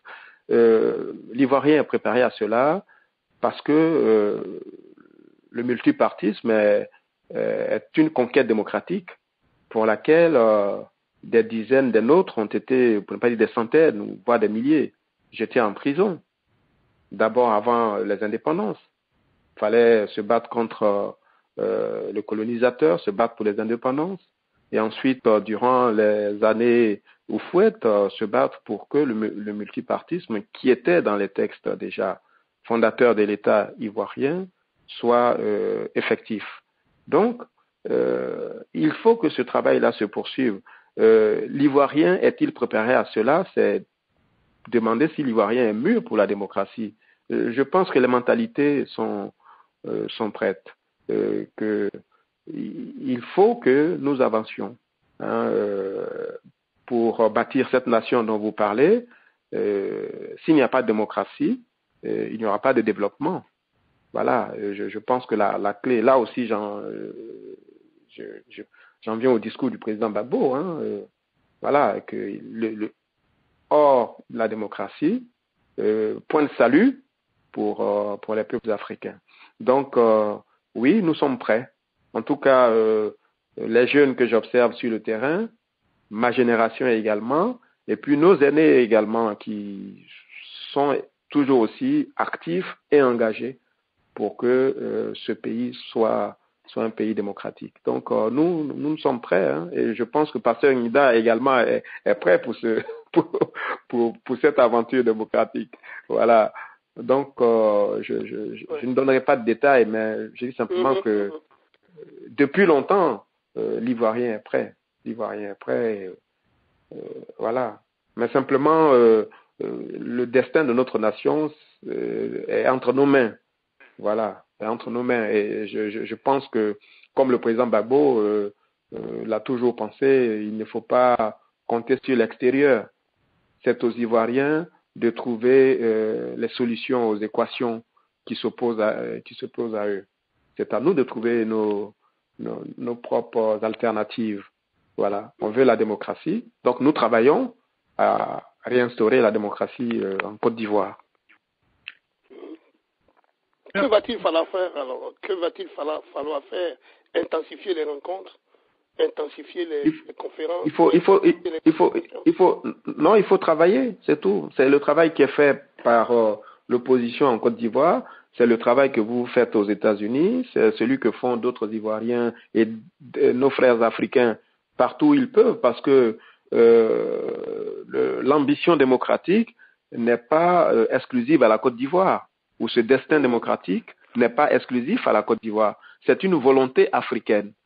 Vous voyez, vous avez vu un peu les révolutions arabes, comment elles se sont propagées d'un pays à l'autre il y a quelques mois. Et cette volonté de faire de nos nations la démocratie, cette volonté est largement partagée, quel que soit le pays où nous sommes. Quand vous prenez le président du Burkina Faso, qui est installé au pouvoir depuis bientôt 30 ans, quand vous prenez celui du Cameroun également, quand vous prenez Kabila qui est arrivé par les armes et qui est installé depuis 98 au Congo, je crois, etc., je pense qu'il est temps que les Africains se mettent vraiment à faire ce travail-là. Il nous faut des dirigeants qui aient le souci du peuple, pas des dirigeants qui sont là pour servir les intérêts des Occidentaux. Voilà. Et je l'ai dit tout à l'heure, sincèrement, je pense que pour le changement en Côte d'Ivoire, comme dans d'autres pays africains, c'est aux Ivoiriens et aux Africains d'agir pour que ce changement intervienne. Même pour une fois, nous pouvons opter pour le changement démocratique. Et puis, un président qui est comme on dit, impopulaire, incapable de régler les problèmes, doit pouvoir quitter son poste. Je pense que M. Ouattara a déjà échoué. Il devrait aussi en tirer les conséquences. Cela évitera même de prolonger la souffrance du peuple ivoirien. Donc, nous avons ce destin démocratique qu'il faut assumer. Nous avons cette ambition démocratique qu'il faut réaliser et nous y arriverons. D'accord. Merci beaucoup. Hein. Voilà, merci beaucoup, hein, Pasteur. Nous allons aller du côté de M. Laurent Yéhi. Hein. Alors, M. Yéhi, vous êtes en ligne. Oui, Pasteur. Pardon, merci, Jacques. La question que j'ai pour Alain Toussaint, au cours de l'audience, la défense venant du Kenya, est-ce que sur la base d'éléments, on ne peut pas tirer cette. Alors, on vous entend difficilement, monsieur Agueyi. Oui, mais j'ai compris sa question. Ah, ok, d'accord. Il n'y a pas de problème. Bonsoir, cher frère. Oui, j'ai cru comprendre que la procureure a reconnu qu'effectivement la vidéo n'était pas une vidéo mettant en scène un événement ivoirien, mais un événement qui s'est déroulé au Kenya. Et M. Agueyi demandait si sur cette base-là, on n'aurait pas pu annuler telle ou telle chose. Oui, c'est ce que j'ai dit tout à l'heure en parlant de l'amateurisme de la Cour pénale internationale. Je disais tantôt que devant n'importe quel tribunal, même de quartier, cela aurait suffi à annuler l'ensemble des charges contre le président Gbagbo. Même aux États-Unis d'ailleurs, tenez, aux États-Unis, une pièce de cette nature-là fait que tout de suite les charges tombent. Voilà, et il n'y a plus de procès ou alors il faut faire autre chose et le suspect est remis en liberté. Voilà, donc la Cour pénale internationale qui s'inspire du droit anglo-saxon devrait en tirer les conséquences. D'autant que ce n'est pas la seule approximation. Il y a cette vidéo, il y a également toutes les déclarations prêtées au président Gbagbo qu'il n'a jamais tenues. Il y a également les déclarations prêtées à la première dame qu'elle n'a jamais tenues, etc., sans oublier la faiblesse même qui caractérise les enquêtes, entre guillemets, qui auraient été menées par le procureur de la CPI. Donc, oui, effectivement, cette vidéo est une vidéo qui aurait dû faire cesser les poursuites contre le président Gbagbo. Mais devant un tribunal qui dit le droit. Or, là, nous sommes devant un tribunal politique. Donc, comprenez pourquoi la CPI préfère simplement dire qu'elle écarte cette pièce du dossier et qu'elle présente des excuses et elle accuse même la défense d'en faire une utilisation malhonnête. Alors, franchement, c'est l'hôpital qui se moque de la charité. Alors, la toute dernière question des frères du panel et puis prendre quelques réactions donc des auditeurs. Hein. Alors, Dr Muketu, puisque vous êtes à Varsovie, hein, je vais vous permettre donc d'avoir la toute dernière question. Allez-y, hein, des frères du panel. Oui, merci, Monsieur Jacques Roger. Monsieur Alain Toussaint, je voudrais vous poser ma dernière question en rapport avec le président Laurent Gbagbo Koudou, président de la République de Côte d'Ivoire. Il faut le préciser, jusqu'à ce jour. Imaginons un instant, si ce grand homme est libéré dans 2 mois, que va-t-il faire? Va-t-il rester en Occident ou bien le lendemain matin prendra-t-il son avion pour descendre en Côte d'Ivoire?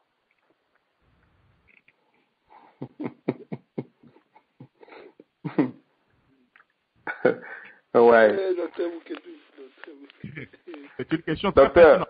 Oui. Docteur Muketu? Oui. Vous n'avez pas volé vos diplômes, hein? Docteur Muketu, je disais que oui. vous, au moins, vous n'avez pas volé vos diplômes, hein? Excellente question. Bon, vous savez, je disais tout à l'heure, je suis pragmatique, etc. Notre souhait est que le président Gbagbo soit libéré. Voilà, c'est notre vœu le plus ardent. Et vraiment, nous espérons au fond de nous qu'il soit libéré. Maintenant, sur ce qu'il va faire, vous conviendrez avec moi que seul le président Gbagbo est en mesure de dire ce qu'il veut faire ou ce qu'il va faire. Voilà.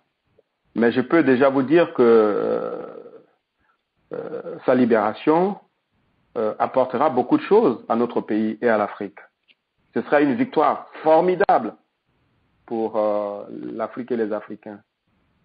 Une victoire sur l'injustice internationale. Voilà. Hein.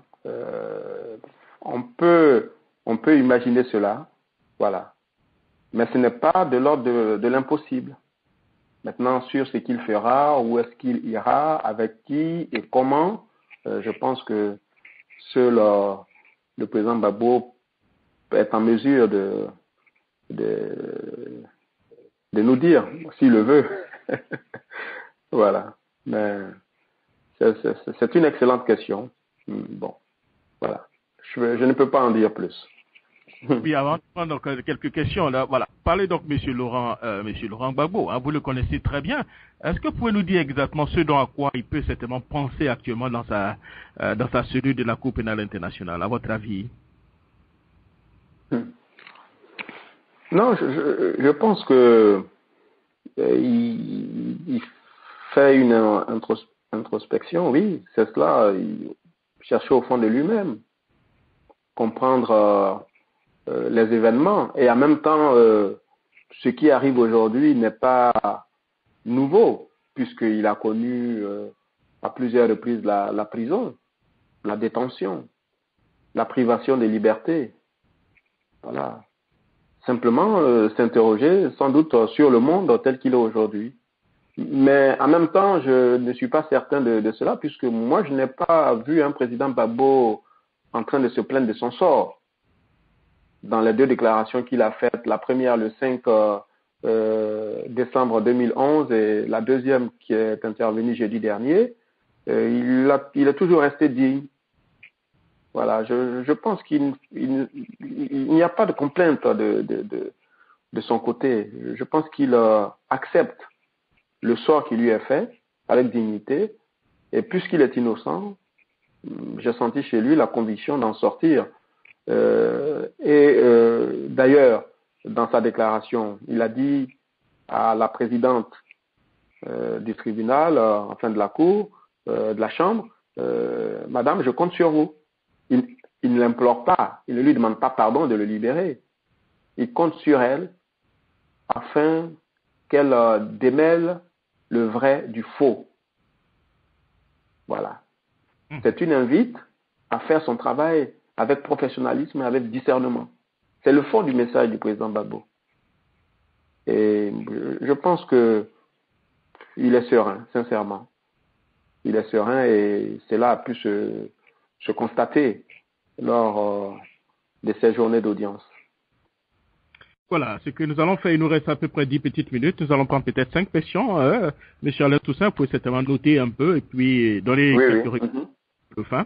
Alors, nous allons directement du côté de quelqu'un qui nous appelle, mais votre numéro ne s'affiche pas. Hein, voilà, votre ligne est ouverte. Allez-y pour votre question. Présentez-vous et pour votre question rapidement.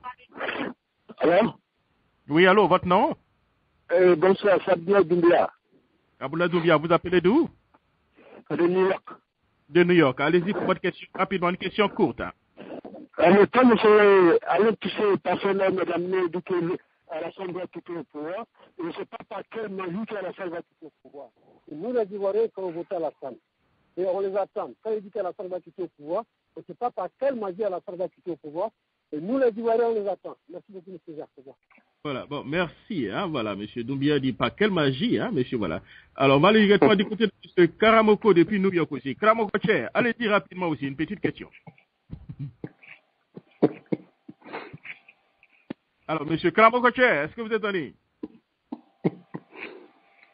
Alors, je pense que nous avons perdu donc notre frère Karamoko Cher, hein, voilà, je vais aller du côté donc de l'autre, Cheikh, voilà, Cheikh, allez-y rapidement.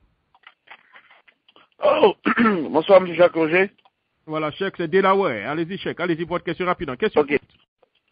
Ok, bonsoir, M. Jacques Roger. Bonsoir, le frère Alain Toussaint. Moi, j'ai une question à poser au frère Alain Toussaint. Ok, merci. M. Alain Toussaint, quand je vous entends, il me semble que vous connaissez très bien l'ex-président, M. Gbagbo. Moi, ma question, elle est très simple. M. Gbagbo, lors des campagnes, nous avait dit que si Alassane Ouattara, le président actuel, était le chef de la rébellion, qu'il n'allait jamais accepter que le président Alassane soit candidat à l'élection présidentielle. Et aujourd'hui, vous nous faites savoir que Alassane Ouattara est le chef de la rébellion. Quelles sont les preuves que Gbagbo n'avait pas à ce moment pour arrêter le président actuel d'être candidat à l'élection présidentielle, qu'aujourd'hui, vous voulez nous faire, vous voulez nous démontrer ça, de dire que non, Alassane est le père de la rébellion, et que lors des élections, vous n'avez pas pu le faire. Merci, M. Cheikh, on a compris votre question. Rapidement, de notre ami ivoiro-guinéen de Gagnois, c'est donc Agassimou Baldé. Allez-y pour votre question. Allô Jacques, bonsoir. Je dis bonsoir à M. Alain Toussaint. Comment ça va? Bonsoir, frère. Ça va. En écoutant M. Alain Toussaint, je vois quelqu'un qui se dit victime.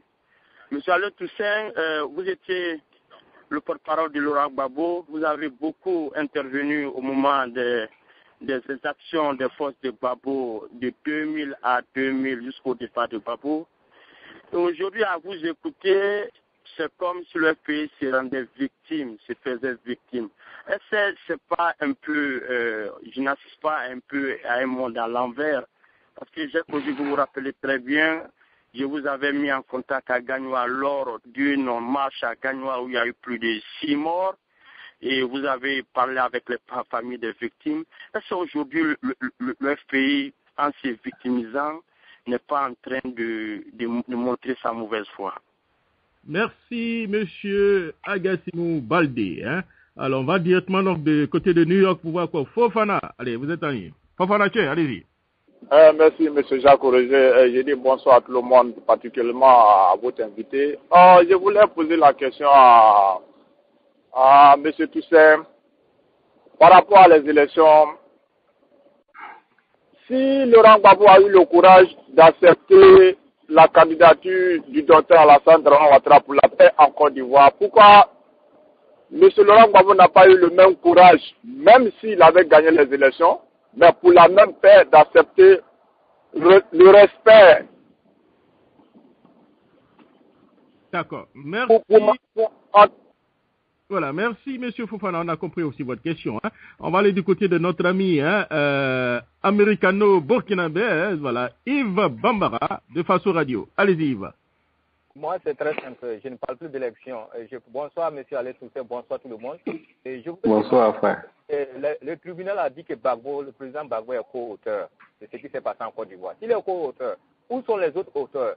Si les autres auteurs ne peuvent pas venir, si Mme Fatou Bensouda n'est pas capable d'envoyer les autres auteurs, que Gbagbo soit rapidement libéré. Ce n'est pas qu'il soit libéré, mais il doit être libéré. D'accord. Si le président Ouattara n'est pas capable d'envoyer les autres auteurs, qu'on libère rapidement Gbagbo.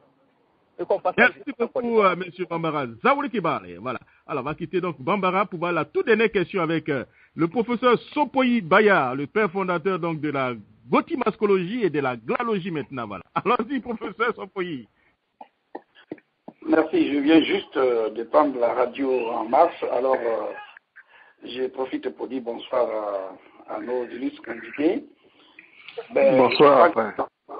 Ce que je voudrais bien peut-être savoir, et surtout à mon frère Toussaint, que je connais un peu, avec qui j'ai fait déjà des photos à New Jersey à l'époque quand il était venu pour une conférence. Alors, ce que je voudrais savoir, à la suite de tout ce que j'ai entendu pendant le procès, quelle serait la suite? Et puis, bon, quand je dis quelle serait la suite, si, j'allais dire, Gbagbo gagnait, comment les choses vont se passer? Et si Gbagbo ne gagnait pas, comment les choses vont se passer? Alors, c'est une question qui s'adresse à M. Toussaint. Merci beaucoup, professeur Sopoyi Baya. Alors, M. Toussaint, vous avez à peu près 4 ou 5 ou 6 questions. Alors, allez-y. Bon, merci encore à tous vos intervenants. J'apprécie la qualité des questions. À notre frère Abdoulaye Doumbia de New York, pourquoi pourquoi M. Alassane Ouattara doit-il quitter le pouvoir et par quelle magie? Mais c'est par la magie de la démocratie. Je l'ai dit tout à l'heure. Nous sommes les disciples du président Gbagbo et nous disons que M. Ouattara a échoué et il serait temps peut-être qu'il remette en jeu son mandat et qu'il s'en aille.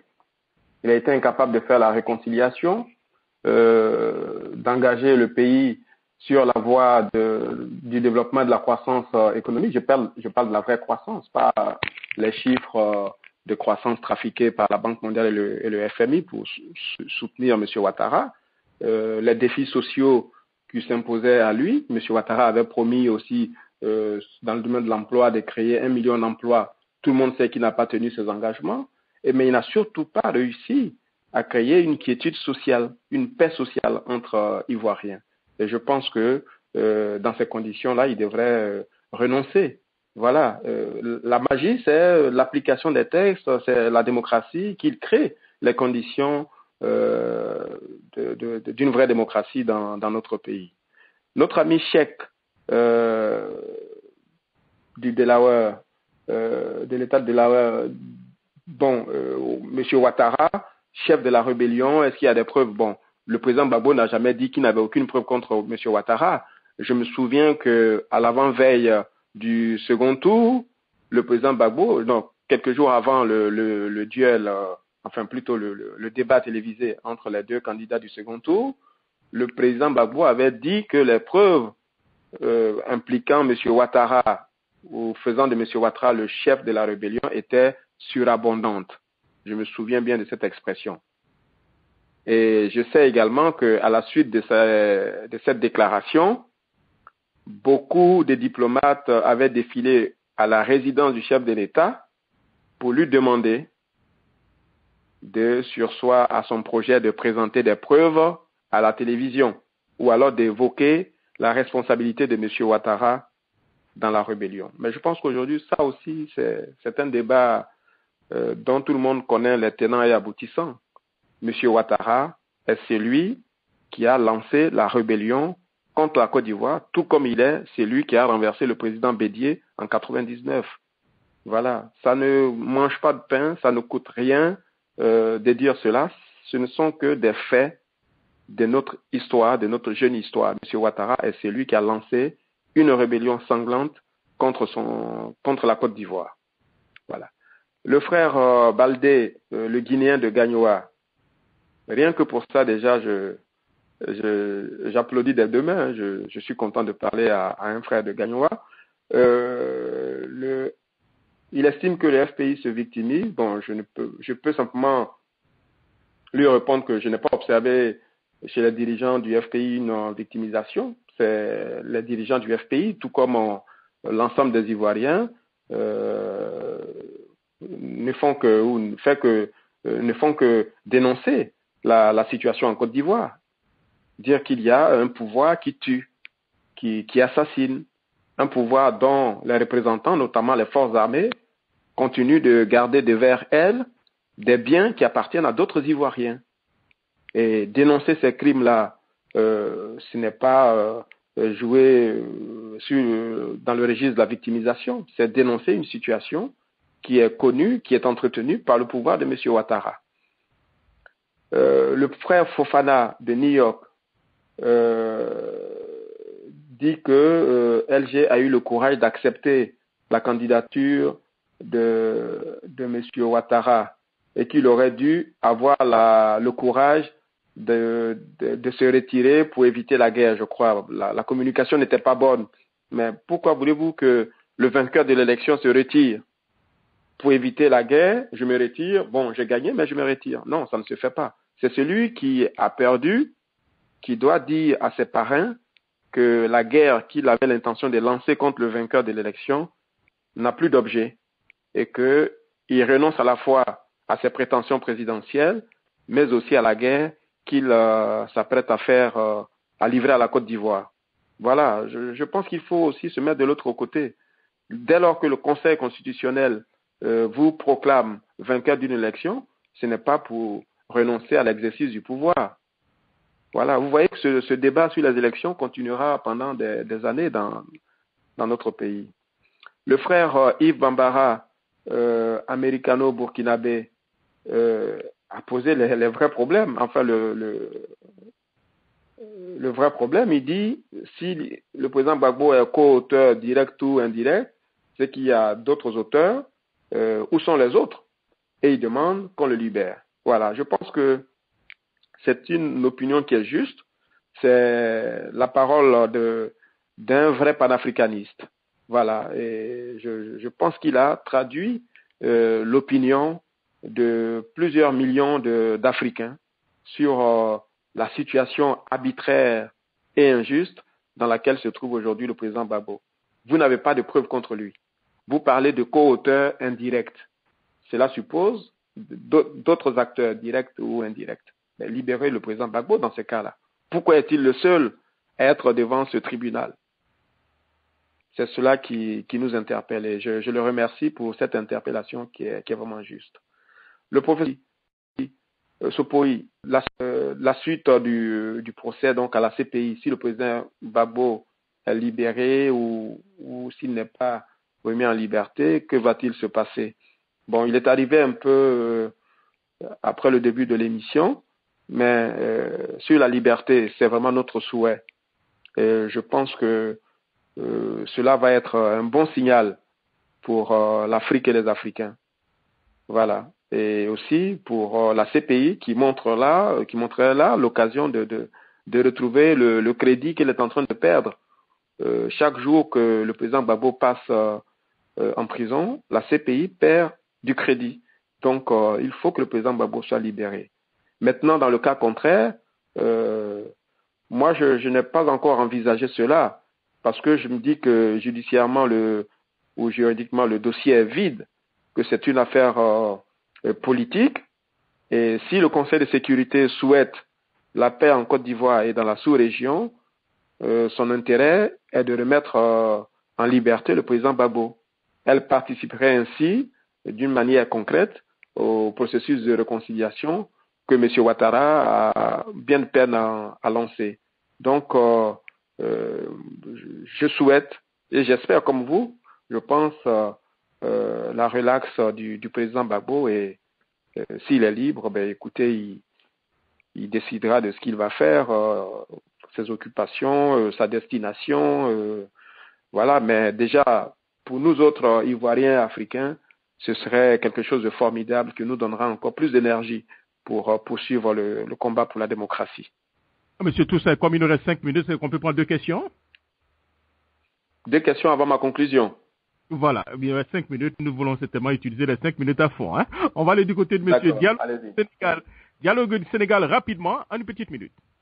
Diallo, Jacques, bonsoir. Bon, j'ai écouté le monsieur. Je voulais poser une question et un petit commentaire. Non, on n'a pas de temps pour le commencer. Waouh! Donc, il vient de dire que, bon, je constate que le FPI ivoirien et le PDS sénégalais, c'est la même chose. D'abord, c'est dans l'arrogance, dans le discours. La question est de savoir, il vient de parler d'un sursaut national en 2015. La question est de savoir, est-ce qu'on peut faire un sursaut national dans un pays où les partis politiques sont considérés de façon ethnique et régionale? Merci beaucoup. Voilà, merci beaucoup. Hein. On va aller du côté de M. Loès, donc de Chicago. Loès, allez-y rapidement. Alors, bonsoir M. Toussaint, bonsoir Jacques Chouvier. Ma question est de savoir, au cas où, disons, le procès doit avoir lieu, pensez-vous que, bon, puisque durant tout ce procès, le nom de la France, de l'ONU, voire de les États-Unis était revenu plusieurs fois avec la défense, pensez-vous que ces 3, disons, entités et États peuvent témoigner devant la CPI? Merci beaucoup. Alors, monsieur Sidiki Keïta, c'est pas le ministre Sidiki, voilà, l'ancien rebelle. Non, c'est pas, voilà. Alors, monsieur Sidiki Keïta, allez-y pour votre question. Alors, monsieur Sidiki. Je crois que voilà. Ok, certainement, il doit être dans le bois sacré. Hein? Alors, monsieur Toussaint, allez-y, vous avez les 2 questions. Bien. Merci beaucoup à notre frère Diallo du Sénégal qui fait le rapprochement entre le FPI et le PDS.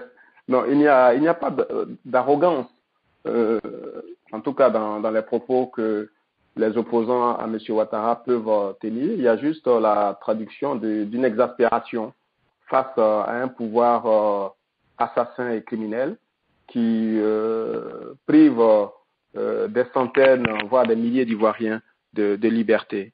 C'est cela qui nous exaspère et c'est cela que nous dénonçons. Voilà. Maintenant, il dit, est-ce que dans un pays où les partis politiques sont construits sur une base ethnique ou régionale, est-ce qu'on peut avoir le sursaut national? Bon, peut-être au Sénégal, les partis sont sur une base ethnique ou régionale, mais en tout cas en Côte d'Ivoire, il y a au moins un parti qui s'appelle le FPI et une majorité présidentielle qui s'appelle LMP, qui était un parti politique ou un groupement politique, une coalition, dans laquelle se retrouvaient des Ivoiriens de quelques régions ou religions qu'ils soient. Je pense qu'on ne peut pas, comme on dit, vouloir la démocratie en privilégiant le sursaut ethnique. Voilà, comme le fait malheureusement M. Ouattara. Mais vous savez très bien que le parti de M. Ouattara est minoritaire.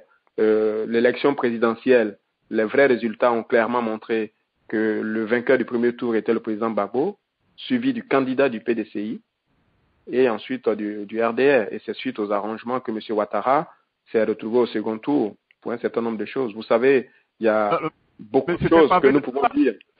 C'est un pavé de oui. la main. Vous donnez beaucoup plus Mais bien entendu, mais vous savez, Jacques, il y a beaucoup de choses que nous pouvons dire sur cette histoire ivoirienne. Lorsqu'on dit des choses, beaucoup de vos interlocuteurs d'ailleurs interviennent après dans le débat pour prendre le contre-pied, c'est leur droit. Mais il y a des vérités qui sont immuables. Je pense que le PDCI est une force politique très très importante en Côte d'Ivoire et malheureusement ce parti s'est compromis dans une alliance contre nature avec le RDR qui est un parti minoritaire et les dernières élections partielles l'ont montré. Ce parti a été battu dans les circonscriptions où se déroulaient les élections locales. Donc à l'épreuve de la démocratie, du vote populaire, M. Ouattara ne peut pas se targuer d'avoir une majorité.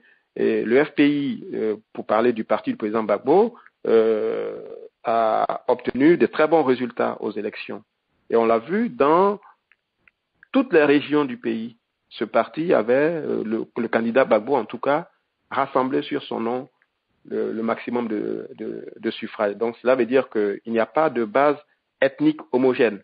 Il y a des votants. D'ailleurs, Abidjan, quand on fait le découpage sociologique du vote, on constate bien qu'il y a aussi bien des gens du nord, du sud, de l'est, de l'ouest, du centre qui ont voté Gbagbo.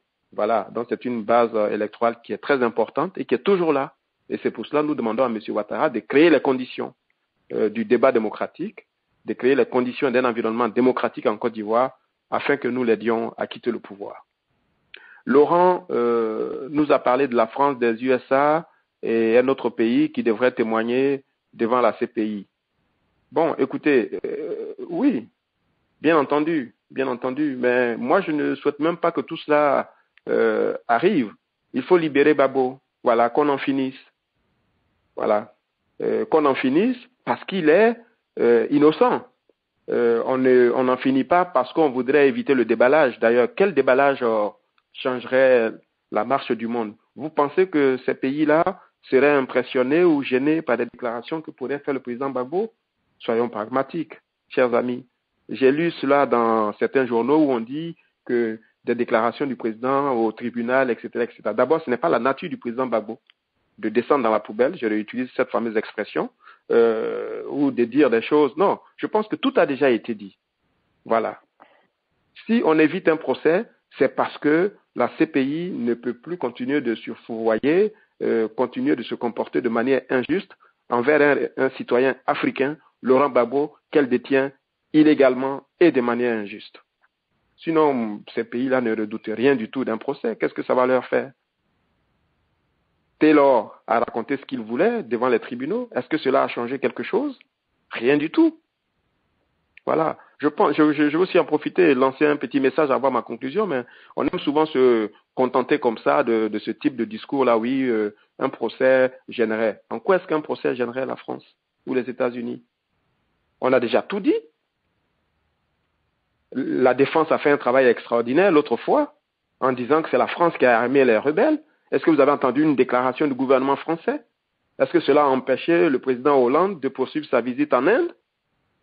Ou M. Fabius de faire son travail? Non, soyons un peu réalistes. Les grands de ce monde n'ont que faire de l'éthique et de la morale. Il fallait renverser Gbagbo, ils l'ont fait. Il fallait le jeter en prison, ils l'ont fait.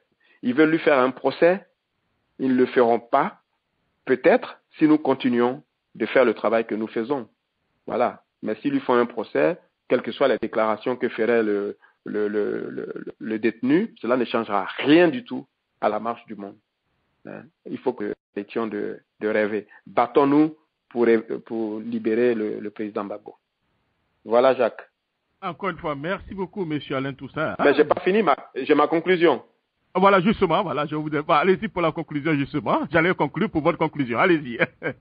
D'accord. Allez-y. Merci beaucoup. Alors, Jacques, d'abord, un petit mot à votre endroit. Vous remercier pour ces 3 semaines qu'on a passées ensemble. J'ai dû, comme vous, réaménager mon emploi du temps, être disponible le samedi soir. Voilà. 23h minuit, bon, voilà. Voilà. C'est pas évident, surtout un samedi, hein, vous voyez. Bon, mais c'était un bel exercice. C'était vraiment un bel exercice et je vous remercie. Cela m'a permis aussi de parler à nos compatriotes qui sont à l'étranger, certes, mais à ceux qui sont en Côte d'Ivoire, qui ne peuvent même pas entendre des déclarations d'opposants à M. Ouattara, puisque les médias d'État sont sous le contrôle de l'État et parce que l'expression contraire ou contradictoire, la contradiction est impossible. Donc, un autre son de cloche, un autre discours peut être entendu et je vous remercie de l'opportunité donnée à ma modeste personne et à d'autres personnes de vivre ces moments-là. Sur le président Gbagbo, je voudrais m'adresser à chacune et à chacun de nos amis, à ceux qui sont intervenus. J'ai aimé les interventions. Moi, je n'ai pas d'a priori. Et à ceux qui nous écoutent, je voudrais demander à chacun de faire son examen de conscience en se posant une question et de chercher un début de réponse. Qu'est-ce que la condamnation du président Gbagbo m'apporte? Je préfère poser la question de cette manière-là parce que j'ai lu ou je continue de lire sur les réseaux sociaux, dans les journaux, des déclarations de gens qui se réjouissent du malheur qui arrive au président Gbagbo. Le président Gbagbo est un homme de bien. Le président Gbagbo est un homme bon. Cela vous a peut-être échappé, mais dans sa déclaration devant la Cour pénale internationale, à propos de la candidature de M. Ouattara et de celle de M. Bédié, et précisément sur celle de M. Ouattara, dans les discussions avec le président Mbeki, il a dit, j'ai demandé à M. Ouattara de faire la traduction. Oui, vous imaginez que le président Gbagbo discute avec le chef de la rébellion et il lui demande de jouer l'interprète avec M. Mbeki. C'est vous dire que il n'y avait rien de méchant, ou il n'y a rien de méchant sur le président Gbagbo. Donc on ne peut pas se réjouir du malheur qui arrive à ce monsieur, à cette personnalité, à cet homme d'État, à cet homme de vision. S'il est condamné, qu'est-ce que cela nous apporte? Rien du tout. On ne peut pas se réjouir de celui qui hier tenait la main de M. Ouattara dans le front républicain. C'est lui qui a donné la légitimité politique au RDR de Guénie-Kobinan.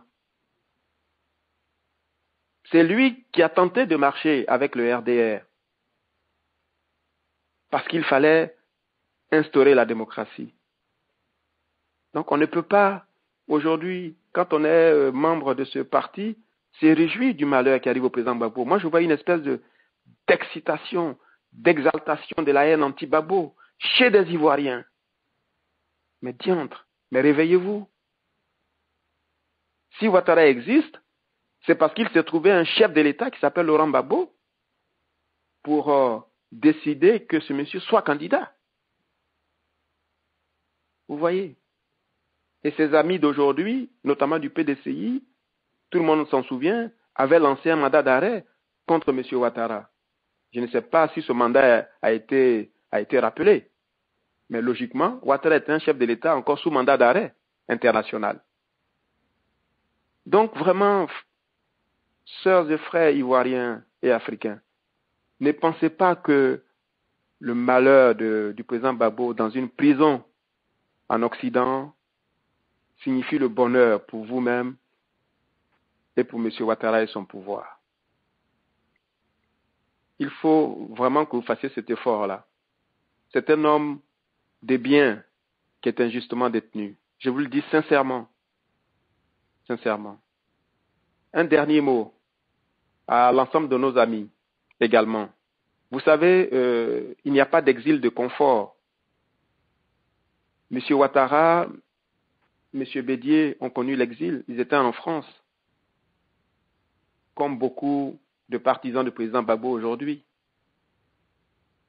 Nous aimons la Côte d'Ivoire.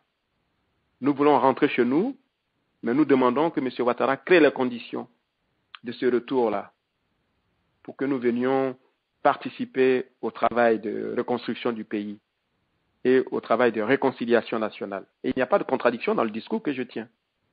Je dis qu'il partira, mais nous allons travailler à ce qu'il parte. Voilà. Mais une opposition doit être sur le terrain également. Beaucoup de nos amis aiment ricaner, se moquer des exilés.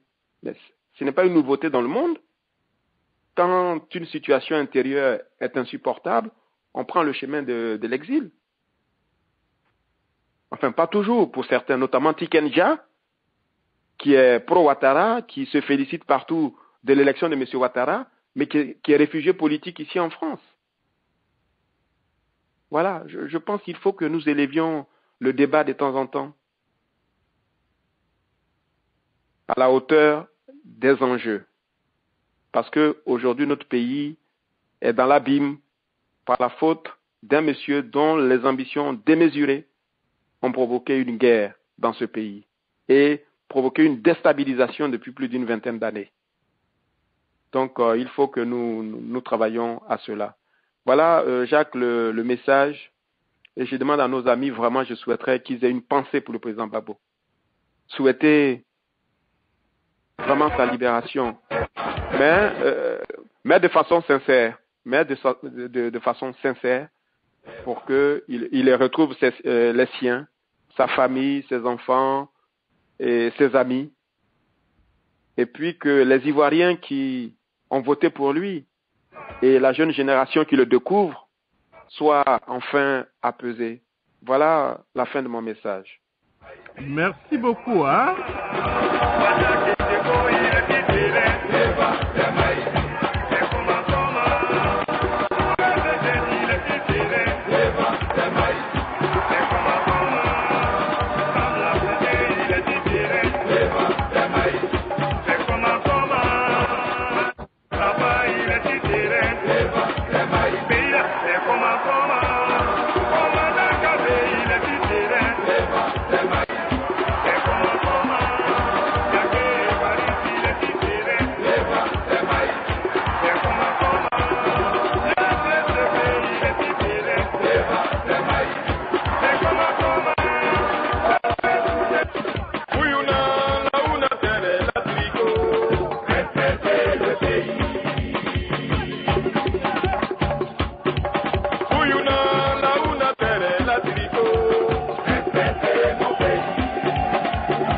Baby,